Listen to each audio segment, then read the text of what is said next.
they accept.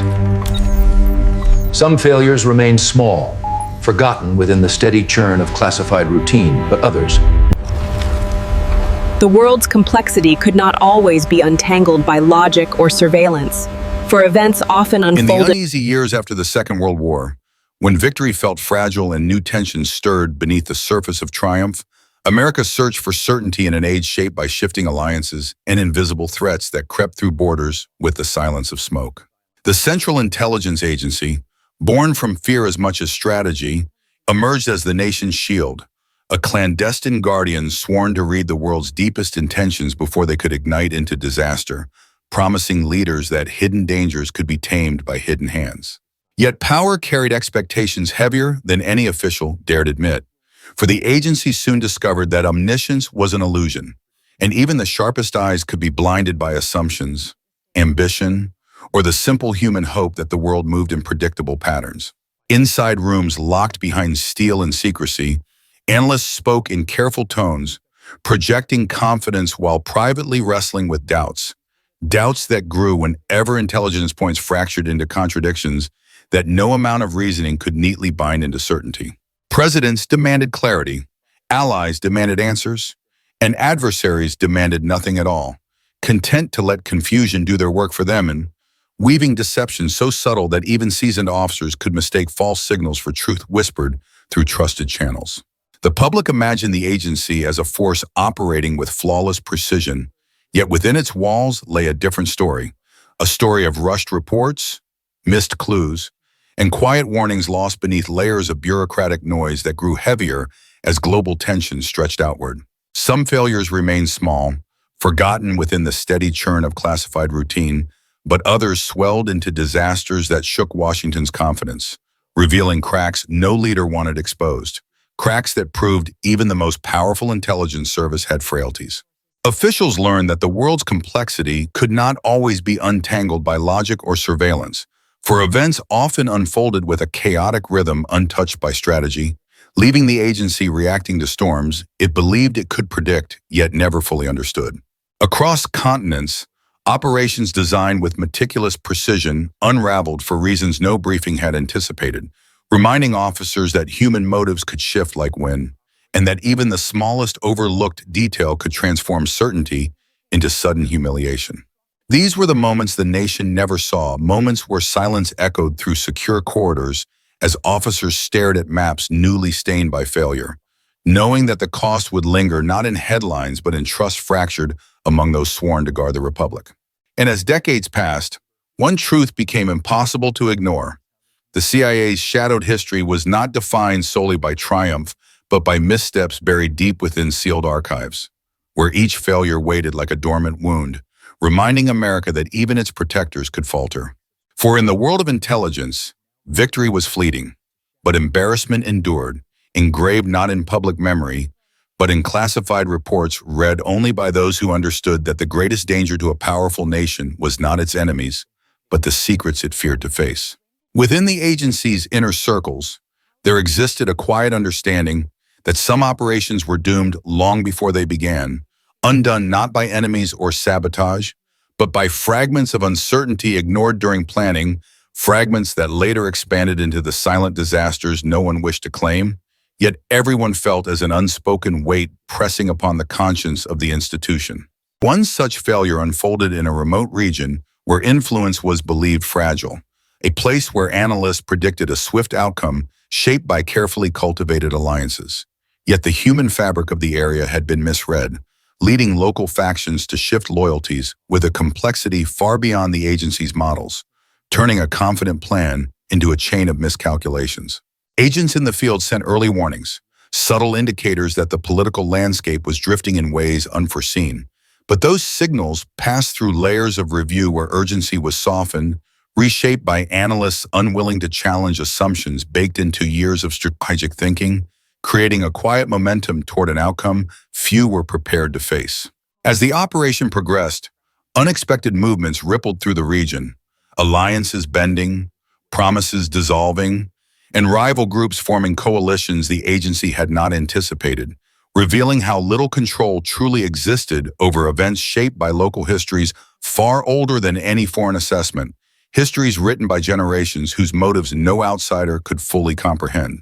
Inside headquarters, the atmosphere grew tense, reports contradicting each other as field officers attempted to salvage a plan already unraveling, each message carrying threads of confusion that analysts tried desperately to weave into coherence. Even as leadership sensed the mission slipping beyond reach, pulled apart by forces no strategy could neatly or quickly repair. The unraveling accelerated when a key intermediary, believed loyal after years of quiet support, shifted allegiance in a moment shaped by personal grievances invisible to intelligence reports, reminding the agency that human decisions could pivot not from ideology or strategy, but from emotions layered beneath the surface of power, where fear, pride, and resentment intertwined. When the final collapse came, it arrived not with dramatic gunfire or exposed espionage, but with a simple broadcast from local leaders declaring their rejection of foreign influence. A message that rippled across the region and into Washington,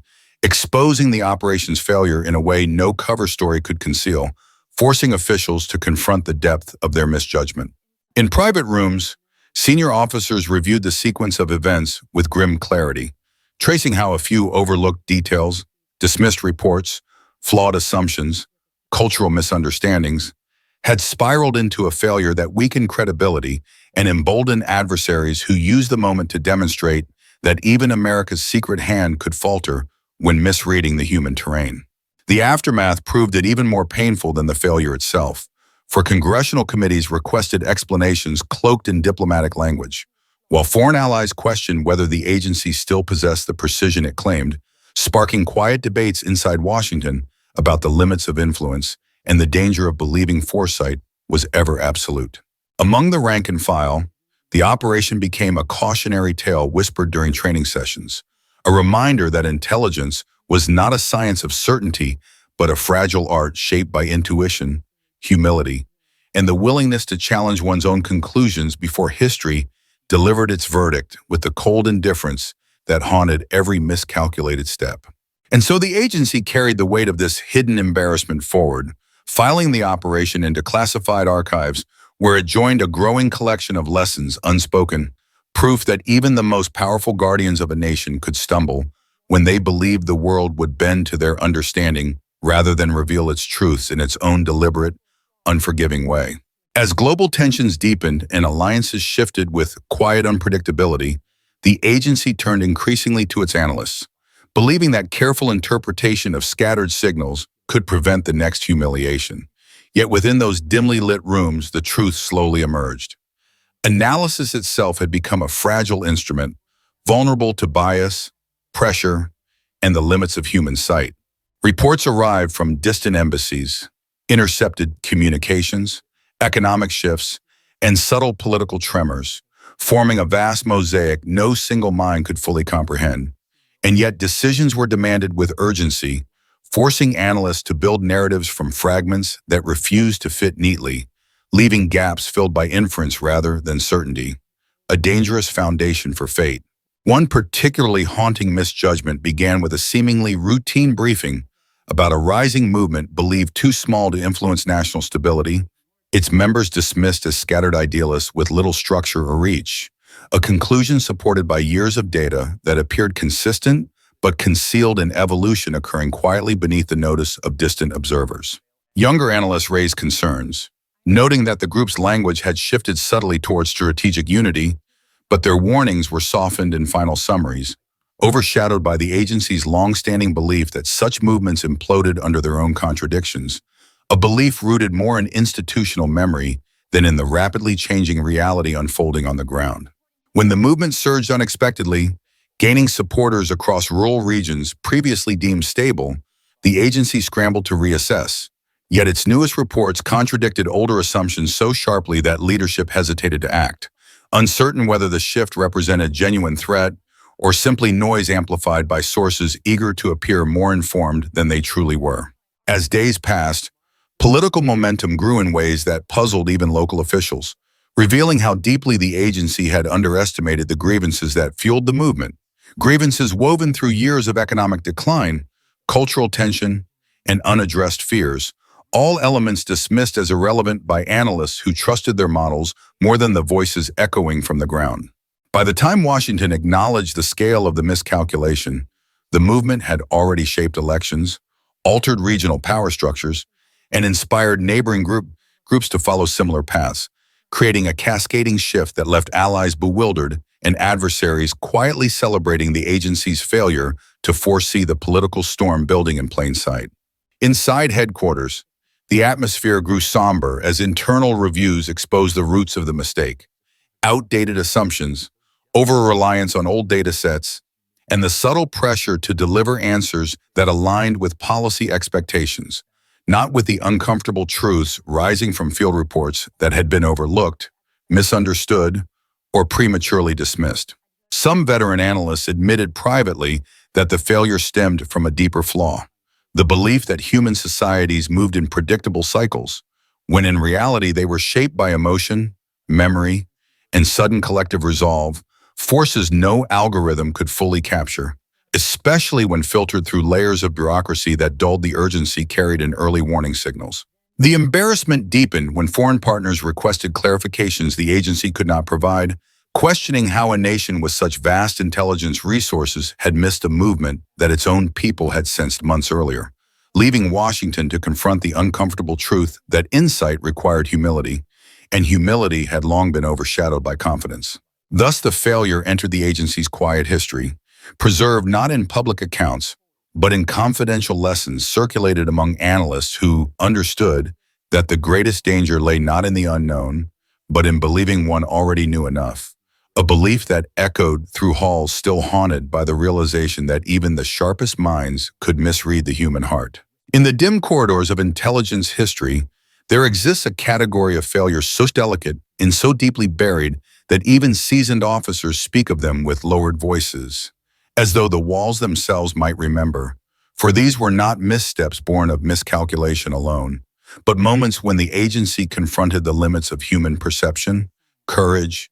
and truth itself. One such moment began with a single defector whose appearance seemed almost providential, a figure arriving from across hostile borders with stories that shimmered with the allure of revelation, offering secrets about adversaries long thought impenetrable, secrets that promised to shift the balance of power if the agency dared to trust what he claimed to carry. At first, the interrogations unfolded with quiet confidence, each detail aligning neatly with known fragments of foreign operations, creating the illusion of coherence that analysts craved. Yet beneath that tidy surface, a subtle unease took root, for the defector spoke with polished fluency, as if reciting a script crafted not from memory, but from careful rehearsal. Some officers sensed the danger early, noting how his narrative mirrored the agency's existing fears too perfectly, echoing what leaders already suspected, as though tailored to confirm the very beliefs that had shaped policy discussions behind closed doors. Yet no one wished to be the voice of doubt when the promise of breakthrough hovered tantalizingly close. As weeks passed, the agency built strategies around his claims, drafting reports for senior officials who saw in him a rare chance to pierce the world of their greatest adversary. And slowly the defector's words became woven into national briefings, influencing decisions that reached far beyond the small room where his interviews continued with growing intensity. But then inconsistencies emerged, minor at first, then increasingly difficult to ignore. Details that shifted subtly between sessions, timelines that no longer aligned, and references to operations that surveillance failed to corroborate, cracks forming in a foundation many had already accepted as unshakable, cracks threatening to expose a dangerous illusion. A small group of analysts launched a discreet review, tracing each claim through archives and field reports, uncovering contradictions buried beneath layers of assumed truth, and slowly they realized the magnitude of the deception. The defector had been a fabrication, a carefully constructed instrument sent not to reveal secrets, but to distort the agency's vision entirely. By the time the truth surfaced, policies had already shifted, resources had been quietly redirected, and relationships with foreign partners had strained under the weight of flawed briefings that shaped weeks of strategic choices now revealed as responses to shadows crafted by adversaries who understood how deeply the agency hungered for insight. Inside headquarters, The revelation cut deeper than embarrassment. It pierced the core belief that training, instinct, and vigilance could shield the agency from manipulation, proving that even institutions built on skepticism could fall prey to narratives designed with surgical precision, narratives that played not on ignorance, but on the desire to finally understand. The defector vanished into custody, his usefulness dissolved, while senior officers debated how such a deception could have threaded itself so elegantly through their defenses, leaving behind a haunting realization that intelligence failures were not always born from lack of information, but sometimes from possessing information that felt too right to question. And so the event entered the agency's secret archives, a lesson etched quietly into the culture of intelligence work, reminding every new officer that the most dangerous enemy was not always the one hidden across distant borders, but the one who arrived bearing truth shaped precisely to reflect the fears, hopes, and assumptions the agency carried within its guarded halls. In the quiet aftermath of the deception, the agency found itself standing before an unsettling mirror, forced to confront not only the failures scattered across its hidden past, but the uncertainty that hung over its future, for each embarrassment carried whispers of a truth few wished to acknowledge. That power expanded much faster than the wisdom required to wield it. Reviews were lineaged behind sealed doors, committees assembled with solemn expressions, each tasked with untangling the consequences of decisions built upon illusions. Yet even as reports circulated through the upper floors, a deeper question lingered, whether the agency had lost something essential, an instinct that once guided it through the darkest quarters of conflict. Senior officers gathered in dim conference rooms, studying timelines littered with errors, attempting to determine at which precise moment skepticism had given way to hunger, and how a single fabricated voice had steered an entire institution off course, exploiting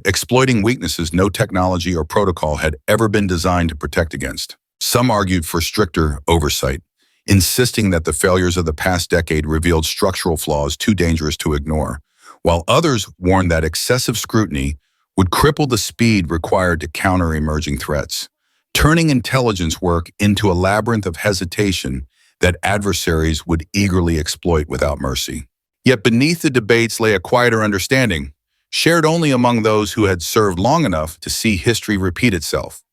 that the agency's greatest vulnerabilities were never the enemies beyond its borders, but the blind spots formed by its own desire for control, a desire that had grown stronger with each conflict, each breakthrough, each secret obtained. As months passed, new recruits arrived, eager, idealistic, unaware of the failures whispered in training rooms, but veterans watched them with a mixture of hope and unease, recognizing that every generation entered believing they could see more clearly, unaware that clarity itself was often an illusion crafted by the very shadows they hoped to illuminate. Whispers circulated about reforms meant to prevent future missteps, though these changes were themselves wrapped in secrecy, known only to a few who understood that transparency could never be fully embraced by an institution tasked with guarding truths too volatile for public view, truths that carried consequences far beyond political fallout. The world outside shifted as new adversaries rose, each more complex than the last, shaped by technologies that blurred borders, identities, and motives in ways no previous era had encountered. And once again, the agency found itself reaching into unfamiliar territory, seeking patterns hidden within chaos, patterns that might determine the shape of decades. But even as operations resumed and strategies evolved, the failures remained, quiet, uncomfortable, persistent, etched not only into classified archives, but into the memory of those who had witnessed the cost of misplaced certainty, a reminder that intelligence was less a science of prediction than a fragile conversation with the unknowable. Some nights, senior officers walked the halls long after the lights dimmed, pausing before portraits of predecessors whose legacies were equal parts triumph and regret, seeing in their solemn faces the same burden they now carried, the weight of knowing that the agency would always operate in a world where perfect knowledge was a myth whispered in training. And though reports eventually faded and committees dissolved, the question asked quietly in the wake of each failure continued to echo, an unresolved whisper threading itself through generations of analysts, operatives, and directors.